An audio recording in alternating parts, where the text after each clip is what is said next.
This is One Man's Family.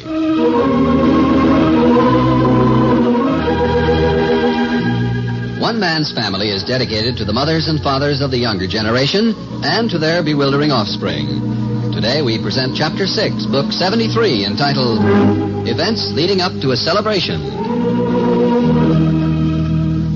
It's late evening now, a clear, wintry California evening. And here in Seacliff, San Francisco, the streets are hushed and empty, the windows darkened, the curtains drawn. But there's a cheerful fire still burning in the fireplace in Henry Barber's library, and the head of the House of Barber is sitting in his favorite chair with a big book on his knee, deeply absorbed. Fanny, his wife, is thumbing through a garden magazine. They've forgotten how late it is.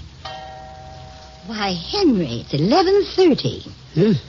I say it's way past bedtime, Henry. Yes.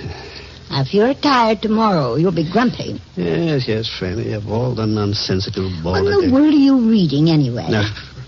Sitting there muttering. You're talking to yourself, Henry. Do you realize that? Fanny, you would think, wouldn't you, that in a book of quotations listing everything that has been said about age, you'd think that somebody sometime would have made a cheerful remark, eh? Wouldn't you think so? A cheerful remark? About old age, Henry? Page after page of this sort of nonsense. Now, listen to this. I am in the prime of senility. What? Yeah, prime of senility. 14 pages of that kind of mishmash. Yeah, listen to this one. Old trees have withered tops. Yeah, and this. To an old cat, give a tender mouse. Yeah. Well, I've got my own teeth. They don't need to worry about that. If that book disturbs you so, how do you read it? Look at this picture in the magazine, Henry. Look. Here. Yeah? See? A garden wedding. Isn't it beautiful? Oh. And isn't she the loveliest bride? Yes, well, those are just ordinary red ramblers. What? I say, those are just ordinary rambler roses. I wasn't talking about the roses, Henry. I was thinking how nice it would be to have a garden wedding if Paul and Christine get married in the spring. Huh? We could have a professional photographer come and get some color pictures like this for ourselves. Yes. I'm going to suggest it. When I meet Christine, I'm going to tell her how lovely our garden is in the spring. And Now, don't go trying to manage things, Fanny. I'm not trying to manage anything. Goodness. I just wanted to know we're interested. There isn't anything in the world quite so exciting as a wedding. Oh, my solemn sacred word. Look at that clock. It's after 11:30. Well, what have I been telling you? Huh? You've had your nose buried in that book for over an hour. I've been telling you it's way past bedtime. Yes. Clifford hasn't come in yet. Paul? Why does everybody have to go wandering about in the evening? Where do they go, anyway? Here we are, warm and snug with a cozy fire. Well, Clifford took Claudia to the movies, I think. Movies. Somebody came in? Huh? Paul! Hi there. You still up? Hi. Why, it's Clifford and Claudia. Well, how nice. Hello. We saw the light still on in here. What are you two doing up? Hi, come in. Mom, Dad. This is splendid. Yes, take your coat off, my dear. Well, I can only stay a minute. Is everything all right? Yeah, what's the big idea? Terribly late for you two, isn't it? Well, your father got interested in a book. Oh, isn't this nice, Henry? Let's all sit down a few minutes. I don't feel a bit tired now that you're here. How was the picture, Claudia? Oh, it was so wonderful, Mom. I forgot all my worries. Had a perfectly swell time. Did I thank you, Cliff? Oh, gosh, I guess I didn't. Well, I'll consider myself thanks. Hey, Dad, what's this? What are you reading? To an old cat, give a tender mouse. What? What'd you mark this one for? Listen to this, Claude, by Oscar Wilde. My experience is that as soon as people are old enough to know better, they don't know anything at all. Well, what's going on here? Looks like a party. I didn't hear you come in. Hi, fella. Hi, Claude. Hi. Cliff and I have been to the movies, and he popped me in to say hello. Paul, have you been at the airport all this time? Mom, do you mind a cold nose? Well, what were you doing at your office this late at night? You were there all day Sunday and Saturday afternoon. You look tired, Paul. Now, Fanny, when a man is about to get married, his business affairs loom up with considerable new importance. Hey, my boy? You remember, Fanny, when you said yes to me? You recall what I did? I rolled up my sleeves, too. Yes, indeed. I went to work then. Paul, I hear Christine had to leave town for a couple of days. Yes, a few days. Say, your birthday is day after tomorrow, isn't it, Dad? Yes, yeah, too much fuss is made about birthdays. Oh, there ought to be a little fuss about a 75th birthday. Nonsense. I'll be one day older. No occasion for celebration. Anybody can get to be a day old. Oh, what's the plan, Mom? Well, it's going to be a buffet supper with everything your father likes best, and all his favorite people are coming, too. Judge Hunter, Dr. Thompson. Thompson? Well, I've invited him, Henry. Nobody told me you were going to have that pill peddler. When he realizes I'm 75 years old, he'll want to put me through that GI series examination again. Yes, it'll cost me $95. Yes. Oh, he's got a new dodge now. Oh, yes. You go in for a little checkup on your blood pressure, and they strap you down and give you an electrocardiograph and barium and x-rays and send you a bill. Henry, Huh? I'm trying to tell about the plans for the party. Party, turmoil and confusion. Suppose we just ignore his birthday. Yes, all just forget it. You don't see Fred Thompson telling the world when he has a birthday, or Judge Hunter either. Why, they just go about their business. Cliff? Hey, what's so funny? Oh, this book Dad's been reading. What's the name of it, Dad? Oh, it's just a book of quotations. He happened upon the old age section in there. It fascinated him. Fanny, nothing of the sort. Paul, there are 14 pages of quotations, everything that notables have said about age. And do you know what I found? Not one bright remark in the whole book. Not one. Yeah. To an old cat, give a tender mouse. Covering good paper with morbid, depressing, weak-willy melancholia. Fanny, you can give that book to the Goodwill truck the next time they come around. Cliff, what have you found in Oh, there? they're wonderful. Listen to this one. It's from a letter written by some old gent back in 1864. He says, well, it's only funny when you picture Dad looking through this for something gay. Oh, read it to us. This poor old guy ends his letter with, I am nearly blind and totally deaf. My son Charles undresses me, and I do not give any trouble. I dine on soup. Well, I don't know why he kept on reading it, muttering to himself. It's upset him all evening long. I wanted a cheerful quotation, Fanny. Yes, so if in the course of this ridiculous birthday celebration some enthusiast proposes a toast, I wanted a bright, cheerful, jolly response, that's all.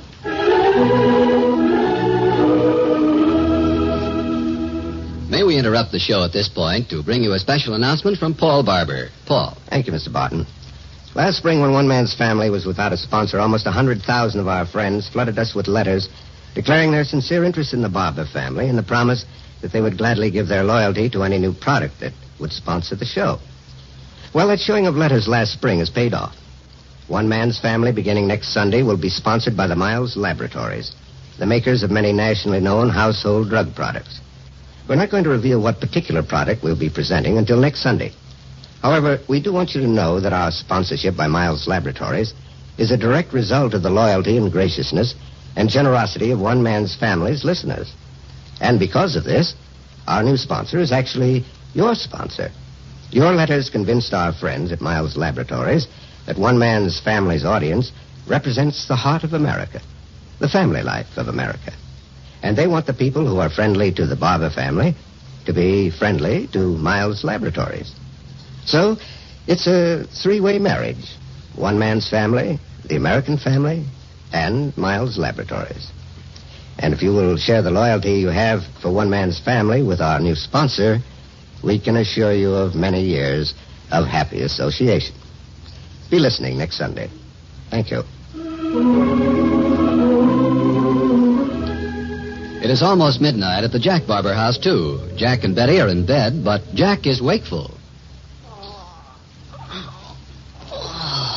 Stop twisting, Jack. Every time I get to sleep, you wake me up.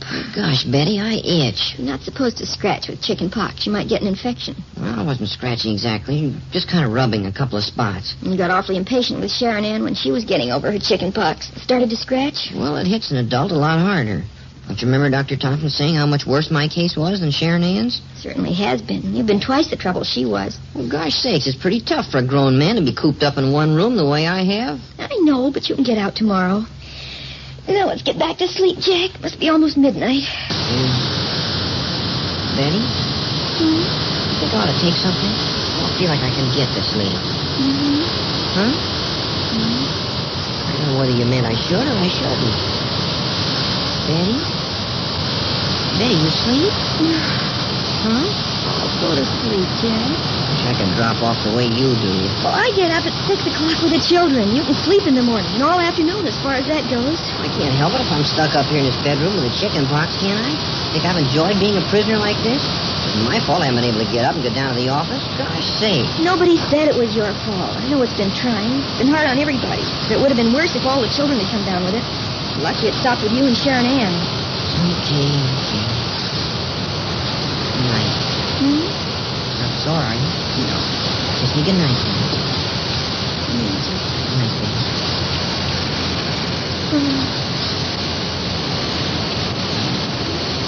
Is that you, Sharon? What are you doing up? Yes. Are you going back and getting your bed? If the bed's in your room, go on before you wake Mom. Are you asleep, Mommy? Go on now, Sharon. Don't make me speak to you again. I'm talking to Mom. Oh, brother. Sharon Ann, you want to catch your death of cold. Can't I get a drink of water in your bathroom? Didn't have to come in here to get a drink. I'd wake Mary Lou up if I got it in my room. All right. Daddy'll get you a drink. Jack. I knew it'd get around to me. Well, I'll get it. No, I'm up now. I'll get it. Where's my robe? Turn on the light. Oh, I got it. Oh, this is going to be one of those nights when you don't get... Ow! What's the matter? I tripped over this doggone stool. Oh, I told you to turn on the light.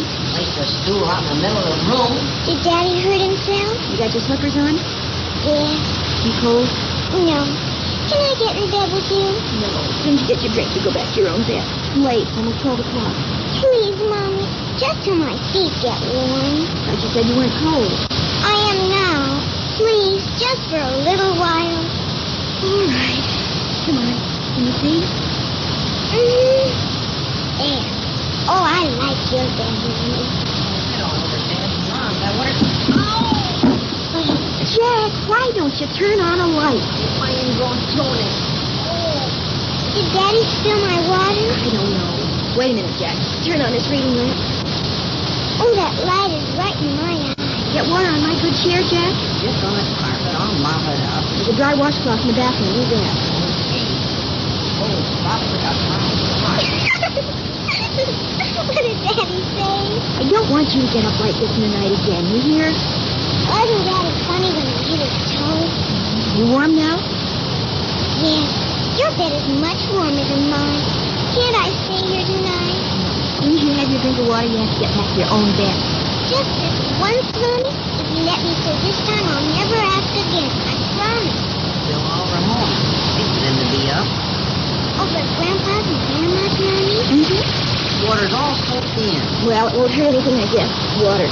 Why don't you get Sharon Ann's drink so she can get back to bed? You can do everything you want. But you want me to mop this up? You can't mop it up if it's all soaked in. I know, but you told me... Jack, Huh? you know what we promised ourselves the other day about quarreling in front of the children? Okay. I'll go get her.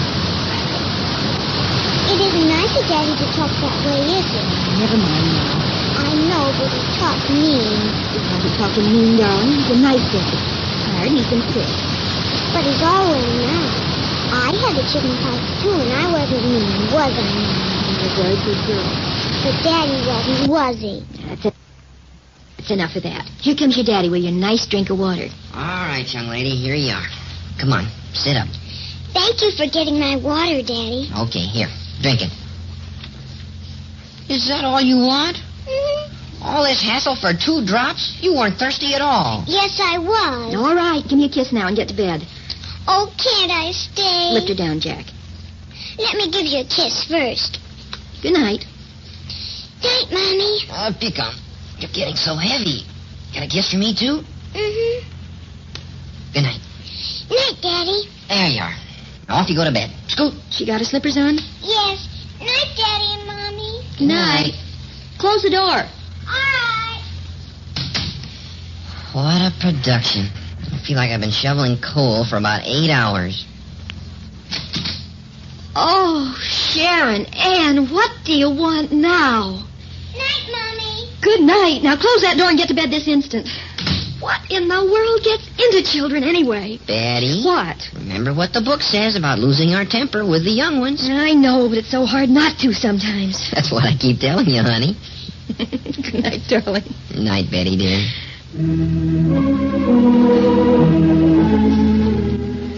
And along an empty street, 3 blocks down and 2 blocks over, Henry Barber's grandson, Pinky, turns the corner, tiptoes up the steps, and quietly lets himself in, surprised to find his mother knitting under the reading lamp in the living room.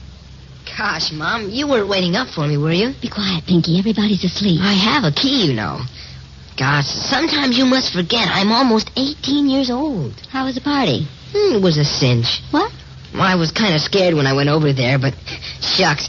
Why, they were just a bunch of ordinary guys. What do at rushing parties these days, anyhow? Oh, fool around. Fool around doing what? Oh, well, they had sound movies for one thing. That's so? Right in the living room, Mom. And that's what we ought to have here. We could knock a hole in the library wall for the projector and put a big screen up there. It's a big help when you're entertaining. We don't do that much entertaining, Pinky. I know, but when Hank and I both get in college, we may want to ask the guys over. You'll be lucky if we can pay the tuition. Let's not talk about movie projectors. Why wasn't Hank invited to this rushing thing tonight? You know Hank. Besides, he says he's going to California. These were Stanford guys. What do you mean, you know Hank? Just what does that mean? Oh, Hank's okay. But you know yourself. He just kind of grubs along. Doesn't get into things. He doesn't get around where people can notice him. He gets the marks, though. He does his homework and gets A's, and people can depend on him. When he says he'll be back at 11 o'clock, he's back at 11 o'clock. You were waiting up for me. No, I'm just knitting. I'm trying to finish this dress.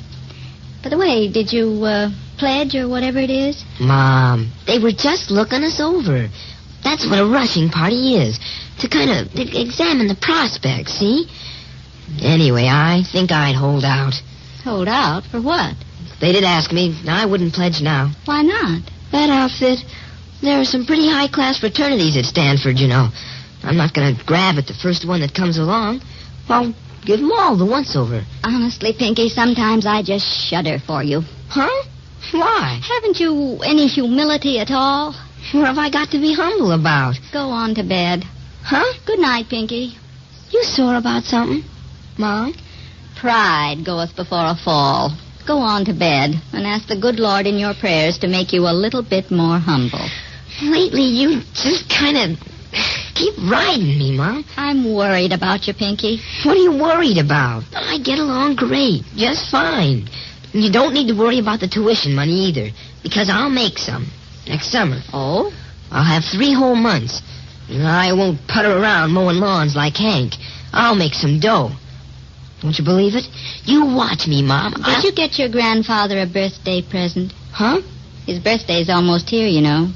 Hank got him one, and Margaret, and Dan and I. Did you? Well... Did you forget it? No, You what? I'm kind of broke just now.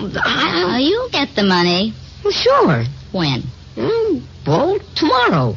You wouldn't stoop to mow a lawn or sweep a driveway. How do you plan to do it? Dan or Uncle Paul. You'd borrow the money, is that it? Big talk, but no money. I'll make some Saturday and pay it back. Just kiss me goodnight and go to bed. Go on.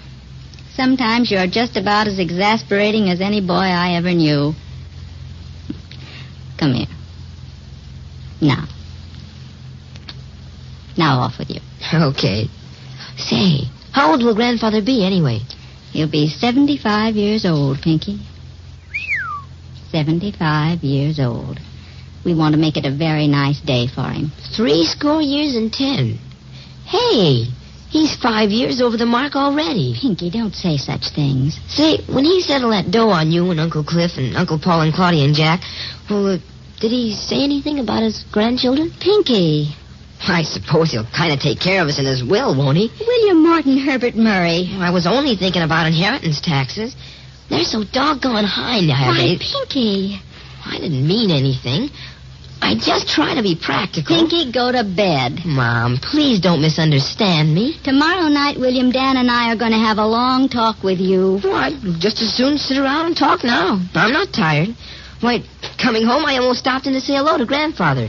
They were still up. I wonder what could be keeping them up so late. It's way past their bedtime. They're usually sound asleep long before bedtime. Well, I think I'd better be getting along home. We've kept Mom and Dad up way past their bedtime. Nothing of the sort. I tried to get your father to bed 2 hours ago. He had his nose stuck in that old book of quotations. Now I feel wide awake. Dad doesn't look like he can hold out much longer, though. I think you're right, Cliff. I saw him nodding there a little bit ago. Think I'll go up to bed if you'll excuse me. Come along, Fanny. All right, Henry. I amuse you? Sometimes, yes. I wasn't aware that I'd been particularly humorous. I know. That's when you're the funniest. If someone would be good enough to enlighten me, I'd be very glad to join in the hilarity. Well, now, nothing to get on your high horse about. Just struck me funny the way you said, "Come on, Fanny," as if you were speaking to a little puppy dog. Good night, Claudia, my dear. Good night, Dad. Sleep late in the morning so you'll have plenty of rest. You too, Mom. Good night. Good night. I'll drop by tomorrow sometime. Yes, good night. Come along, Fanny. Henry, what did I just get through telling you about that come along thing? Aren't they the sweetest couple that ever was? Mom bouncing along after Dad. They know each other pretty well after all these years, don't they? Oh, they've been so wonderful together. No wonder Dad hasn't any patience with divorce. Yeah. It's hard to believe he'll be 75 in a couple of days. That's getting up there, isn't it? Doesn't seem a bit different than he did 10 years ago to me. No. For a while there, I thought Mom was slipping a little, but she always snaps out of it. She's more chipper than she's been for a long time. Hey, Claude. Claude, what's the matter? Nothing. Your eyes are all filled with tears. Did I say Oh, something? no, really, Cliff. Oh, so silly of me. Well, it's not silly at all. I don't seem to have a handkerchief. Here, here's a nice big one. Oh, thanks. Gee, I'm sorry, fella, if I said anything to upset you. Oh, you didn't. I don't know what's wrong with me lately. The least little thing seems to set me off. You're worried about Nicky. That's a lot of it, don't you think? Sure, that's it. Of course, I know that. I try not to show it around the folks, but I'm really beginning to feel a little desperate. If I don't get some word tomorrow, I'll just have to do something about it. What do you mean, Claude? Well, I've just about made up my mind to fly over there. I haven't said a word about it to Joan or anybody, but I just feel that if anything's wrong, I belong over there with Nicky. Don't you think so, Paul? Well, I understand how you must feel all right, but I think there's some perfectly logical reason for Nicky's silence. I can't convince myself that if there's anything wrong, he wouldn't have had some word. Oh, sure. I keep telling myself that. And when I'm with somebody like this, it isn't so bad. But it gets really rugged sometimes at night. My imagination starts working, and it's awful. I even find myself thinking he's run off with another woman. Oh, hey, Nicky, don't be ridiculous. Oh, I know it's stupid. But you know how your thoughts can run away with you at night. Yeah, it hasn't been easy for you, Claude. We all know that. This long separation is enough to get anybody down. What do you think about my going over? Well, I could take Penny with me. Joan could come over here. She'd love being with you again, Paul. If you don't think she'd interfere now that you're making plans to get married and all. Of course, I won't breathe a word of any of this until after Dad's birthday. I wouldn't put a damper on that for the world. Well, I'll bet you do. It'll be all cleared up by then. You wait and see. Probably will. Maybe I'll get a big, fat letter tomorrow. That's a baby. Oh, here I've been going on all about myself, and the big, important thing in the family is you and Christine, Paul. What's this about her going out of town? I know I asked you earlier, and we got off the subject somehow. Have you set a definite date? no, not yet. Didn't she leave rather suddenly? Yes, it was a little sudden. Rex go with her? Yeah. I thought their house had a sort of closed-up look the last couple of days when I drove by there. The last time I saw Rex, he looked sort of thin and drawn. This was a week or so ago, I guess. I was driving by, and he was standing in the front yard. Has he been sick or anything? No, not that I know of. Probably my imagination. I didn't get a very good look at him. Well, he never was what you'd call fat, Claude. Always had a kind of a cadaverous look. Oh, I know that. I just thought he looked a little more sunken in the cheeks than usual, that's all. Well, I've been rattling on here at a great rate. I've got to get home. And I'm just the guy who'll see that you get there. Besides, 6 blocks over and 6 blocks back, boom, 5 minutes. Oh, what a shame to drag you out at this time of night. What do you mean? I've got nothing else to do. Yeah, but tomorrow morning... Look, I'm the guy with no job. The mornings mean nothing to me. You really want to shove off? I think I'd better. Joan might worry. I'll drop by tomorrow, Claude. If you haven't had any word, we can talk some more about your plans, huh? Oh, that'd be wonderful, Paul, if you can find the time. Madam, I shall make time. Probably after dinner, You want to come and eat with us? Why don't you both come? I can't. Got a date. Well, Paul won't have a date with Christine out of town. Kind of unusual for you to be free in the evenings, isn't it, Paul? I'm afraid it is. Oh, don't look so sad. I wasn't criticizing you. You were playing on an old theme that Paul got pretty sick of around here. Oh, I'm sorry. I didn't mean it that way. Oh, I wasn't even thinking of that. And you do know how happy we all are for you, don't you? As soon as Christine gets back, we're planning all sorts of festivities. Well, are you coming to dinner tomorrow? You didn't say. Well, suppose I call you from the airport, okay? Good. Hey, I've been holding this coat for an hour. Put it on, baby. Put it on. Thank you. Well, good night, Paul. All right, Claude, I'll see you tomorrow. That'll be just wonderful. Be seeing you, son. Yeah. So long, Cliff.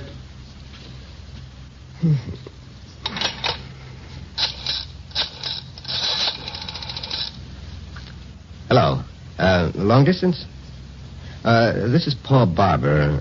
About an hour ago, I put in a call for Dallas, Texas. No, I wasn't at this number then. No, What? Oh, all right. Hello. Yes, is this the operator I talked to from the airport on my call to Mrs. Christine Abbott in Dallas, Texas? Yes. What? You weren't able to locate her? I see. No, I wish you'd keep the call alive. Yes. That's right. If you reach her, call me, no matter what time it is. What? Oh, Seacliff 66011. Yes. I'll be waiting here all night. Thank you.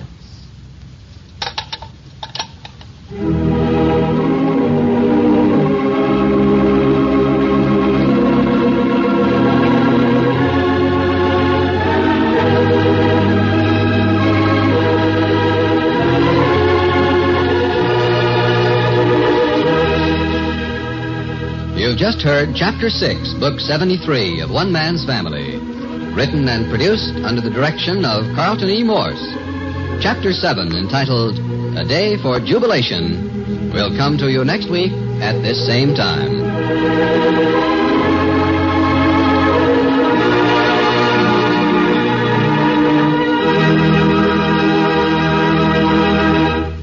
What's on NBC today? For comedy, there's none better than the Phil Harris-Alice Faye Show. And for mystery, listen to the best today on The Adventures of Sam Spade. Two great shows for Sunday that add up to 1 hour of top entertainment. Phil Harris and Alice Faye, followed by The Adventures of Sam Spade. Hear them both today on NBC.